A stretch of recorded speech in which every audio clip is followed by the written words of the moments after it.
안녕하세요. 저는 중학교에서 역사를 가르치던 교사였습니다. 한 20여 년 넘게 역사를 가르치던 교사였는데 어제 우리 신혜식 제가 잘 몰라요. 여기 오게 된지 제가 좌파가 아닌 줄 알았는데 눈 뜨고 보니까 내가 좌파였더라고요. 공부를 어제 그러시더라고요. 공부를 잘했을지 몰라도 세상을 모르는 놈들 교수, 판사, 교사. 제가 그런 사람이었어요. 세상을 모르고 제가 중학교에서 저는 한 번도 내가 우파다, 보수다, 좌파다 이런 생각을 한 적이 없는데 이런 생각을 항상 했어요. 나는 좌파는 아니야. 이렇게. 그래서 내가 이렇게 정치에 대한 나의 입장, 정치에 대한 나의 정체성을 내가 잘 모르다 보니까 선동당하고 있었더라고요. 그래서 선동하려는 사람들에게 제일 좋은 먹잇감이 순진하고 어설프게 착하고 자기 정치적 정체성을 잘 모르는 저 같은 그런 사람들이에요. 그러니까 뭐 세상에서 조금 사자 붙은 그런 사람들이 이런데 잘 안 나오잖아요. 제가 여기를 이제 나온 이유는 지식인들이 사회에 대한 책임이 있어요. 우리 홍철기 이런 유튜버님 이런 분들이 한마디씩 해줄 때마다 얼마나 힘이 되고 아 내가 생각하고 있었던 것들이 맞구나 이렇게 확인을 하게 해주거든요. 그래서 저도 뭐 요즘 교사가 사회에서 제일 3D 업종이고 제일 대접을 못 받는 게 교사지만 이렇게 나와서 한마디 하는 게 사회적 책임이 있겠다 싶어서 주저주저 하다가 나왔어요. 제가 사실은 이렇게 내 정체성을 모르다 보니까 선동당해가지고 엄청난 죄를 지었는데 박근혜 대통령 탄핵할 때 광화문회를 제가 나가서 계속 그들에게 이용당하고 결국은 박근혜 대통령을 끌어내리는데 제가 같이 막 박수를 쳤어요. 박근혜 대통령에 막 욕할 때 제가 똑같이 공주가 뭘 알아? 애기도 안 낳은 사람이 뭘 알아? 제 입으로 그렇게 막 박근혜 대통령을 욕을 하고 박근혜 대통령이 하야할 때 그 새벽녘에 그 박근혜 대통령 그 관저 앞에 가서 막 울고 있는 사람들을 보면서 저 사람들 바보 아니야? 왜 저렇게 국정농단 한 사람을 저렇게 가서 좋아하고 쫓아다녀? 제가 그랬어요. 그런데 그 광화문에 막 탄핵할 때 뒤에 봤더니 이 젊은 아이들이 중학생, 고등학생 이런 아이들이 뭐 종이를 막 나눠줘요. 보니까 공산주의에 대한 인쇄물이에요. 이게 뭐지? 그리고 너무나 짧은 시간에 이런 무대가 너무나 잘 챙겨지는 걸 보면서 이거 이상하다. 그냥 나 같은 일반 국민들이 아닌가 보다. 그렇게 생각했어요. 제가 이렇게 세상을 순진하게 민노총이 뒤에서 그런 거 하고 있다는 걸 생각도 못했던 거예요. 이런 사람들이 이 나라의 아이들을 가르치고 있는 거예요. 저만 이렇게 무지몽매할까요? 저는 그래도 저는 친구들이 거의 다 교사입니다. 의사 친구들은 주로 의사고요. 국회의원들은 친구가 주로 국회의원이고요. 교사들은 주로 친구가 교사예요.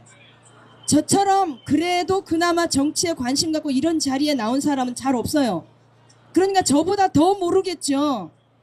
근데 지금 이렇게 모든 각계각층의 좌파가 자리 잡고 있는 이유는 전교조가 그 아이들을 그렇게 길렀기 때문이에요. 근데 지금 이런 데 다녀보니까 다 연세 드신 분들만 있고 오늘은 그래도 조금 젊은 분들이 계시네요. 제가 너무 걱정이 되는 거예요. 이 대한민국의 경제 발전을 일으키시고 대한민국을 일으켰던 이분들이 또 한 번 나라를 지켜주시는구나. 너무 감사하다 그런 생각이 들었지만 걱정이에요. 지금 중고생 촛불 집회를 연다는 거 들어보셨죠? 중고생 아이들이 촛불 집회, 탄핵 집회 지금 열고 있대요. 그 아이들이 뭘 알겠어요. 지금 다 선동당하는 거잖아요. 그래서 제가 이렇게 잘 모르니까 역사를 가르치던 선생이 국제 정치 외교학 그런 것도 잘 몰라가지고 박근혜 대통령 때 사드 배치한다 그럴 때 막 그 반대하는 사람들 입장에 서서 그 완전 선동당한 거죠. 미군 철수해야 된다고.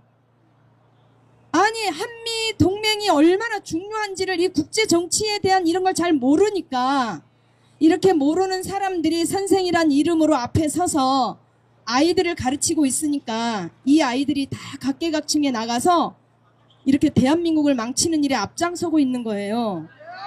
그래서 제가 뒤늦게 그 이승만 대통령을 독재자라 그러고 런승만이라 그러고 이런 걸 애들한테 가르쳤다니까 제 입으로. 그리고 어느 날 갑자기 국사 교과서에 김원봉 뭐 문재인 때 김원봉 얘기 막 했잖아요. 김원봉 조선 의용대 창설한 그 김원봉이를 제 입으로 그 사람을 막 많은 시간을 들여가면서 애들한테서 막 입에 침을 튀기면서 얘기를 한 거예요. 제가 무슨 좌파 의식이 뚜렷하고 무슨 공산주의가 이 나라에 필요하고 이런 정치적인 신념이나 성향이 있어서 그런 게 아니고 뇌가 작동을 안 해가지고 교과서에 실려있는 대로 그러나 열심히 가르쳐야 된다는 교사의 사명은 있어가지고 교과서에 쓰여있는 대로 막 열심히 공부해가지고 애들한테 아주 재밌게 그렇게 가르쳤던 거예요. 그러니까 그 아이들이 그런 선생님 밑에서 키워졌으니까 그 아이들이 가서 뭘 하겠어요. 그런데 뒤늦게 이승만 대통령에 대해서 제가 생각을 갖고 공부를 하다 보니까 독립정신이란 책을 읽었어요. 제가 이승만 대통령의 독립정신? 그걸 읽고 나서 그리고 이승만 대통령 어느 날 갑자기 제가 저 스스로에게 생각이 아이들한테 시민혁명 가리키면서 막 피를 토하면서 얘기했거든요. 얘들아 여자들에게 투표권 주어진 게 1920년대 지나서야 1920년대까지도 여자들은 사람 취급도 못 받았어. 영국에서 이런 일을 해낸 거야. 시민혁명, 명예혁명 목소리를 높이면서 말했는데 어느 날 내 속에서 야 근데 우리 대한민국 여자들은 언제 여자 투표권 달라고 데모한 적 있어? 아니 그럼 언제부터 우리 대한민국 여자들이 투표권을 받았지? 가만히 생각해보니까 대한민국이란 나라가 수립되면서 초대 국회의원 선거할 때 초선 국회의원 선거할 때 바로 우리 여자들도 투표를 했잖아요. 그건 누가 준 거예요? 이승만 대통령이죠. 그리고 이승만 대통령의 농지개혁 아니 대한민국 학교 선생이 이런 것도 모르면서 아이들한테 역사를 가르친 거예요. 제가 20여 년 넘게 이 조선 우리나라 5,000년 역사 가운데 토지가 국민들의 땅이었던 적이 없어요. 이승만 대통령 때 이 농지개혁을 한 거잖아요. 그런데도 지금 이렇게 이승만 대통령 그 동상 올리는데 대구에서 뭐 이거 난리가 났더라고요. 제가 그래서 뒤늦게 아이들을 데리고 역사 체험을 하기 시작했어요. 이승만 대통령 그리고 우리 대한민국이란 나라가 세워지기 전까지 우리 기독교가 어떤 역할을 했는지 이런 것들을 아이들에게 가르치기 위해서 역사 체험을 시작하면서 지금 이렇게 돌아다니고 있거든요. 그래서 이런 자리에 제가 알고 있는 지인이 여기를 자꾸 얘기를 해서 나가라고 그래서 나는 차세대 교육해야 돼. 여기 어르신들 다 돌아가시면 저쪽은 젊은 애들이 그렇게 많은데 누가 이걸 이어받을 거냐. 우리 아이들에게 교육을 시켜야 되니까 여기서 지킬 분들 지키고 나는 애들 데리고 이런 거 후세대 교육시켜야 되니까 20몇 년 동안 잘못 가르친 거 AS 해야 되잖아요. 지금 중국인들이 상권 다 장악하고 있대요. 빈 자리에 중국인들이 들어가서 똘똘 뭉쳐가지고 우리나라 사람들이 들어가서 장사할 수도 없고 실업급여 중국 사람들이 다 타가고 있고 네 이런 상황인데 우리 아이들 이런 거 몰라요. 아니 우리를 살게 해준 이승만 대통령을 독재자라고 난리치는 저 누구예요? 그 역사 강사 이름도 생각이 안 나네요. 황연필 이 나쁜 놈의 새끼야. 역사의 심판을 받을 거예요. 저도 사실은 할 말이 없어요. 선동당해가지고 박근혜 대통령 끌어내리고 아니 저렇게 증거가 있는데 아니 태블릿 PC가 있대잖아. 근데 왜 그걸 아니라 그러는 거야. 그런데 지금 보니까 이렇게 선동당한 거예요. 두 번 다시 이렇게 선동당할 수 없잖아요.